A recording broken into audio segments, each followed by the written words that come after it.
স্বচ্ছ নির্বাচন করে উদাহরণ সৃষ্টি করতে চান নতুন নির্বাচন কমিশনার এএমএম নাসির উদ্দিন।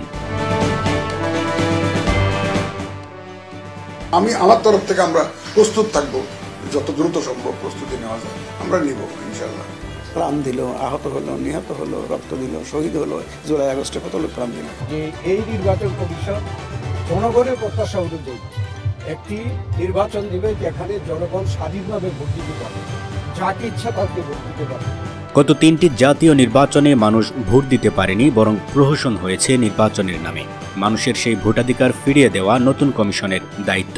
আমরা স্বচ্ছ নির্বাচনের মাধ্যমে উদাহরণ তৈরি করব, এমনই মন্তব্য করেছেন নতুন প্রধান নির্বাচন কমিশনার এএমএম নাসির উদ্দিন। বৃহস্পতিবার বিকালে সাংবাদিকদের সঙ্গে সংলাপকালে তিনি এসব কথা বলেন। নতুন এই নির্বাচন কমিশনার জানান, ছাত্র জনতার আন্দোলনে হতাহতদের চাওয়া ছিল ভোটাধিকার ফিরে পাওয়া। আমরা সেই ভোটাধিকার ফিরিয়ে দিতে কাজ করব। নিত্য নতুন অনেক চ্যালেঞ্জ আসবে, সেসব মোকাবেলা করে কাজ করতে হবে। এ সময় নির্বাচন কমিশন রেফারির ভূমিকায় থাকবে বলেও জানান তিনি। প্রধান নির্বাচন কমিশনার আরও বলেন, সব দল সুষ্ঠু নির্বাচন চায়। কোথায় কি সমস্যা রয়েছে তা খতিয়ে দেখা হবে। সংস্কার কমিশনের রিপোর্ট থেকে পরামর্শ আসবে, সবাই মিলে সব সংকট সমাধান করব।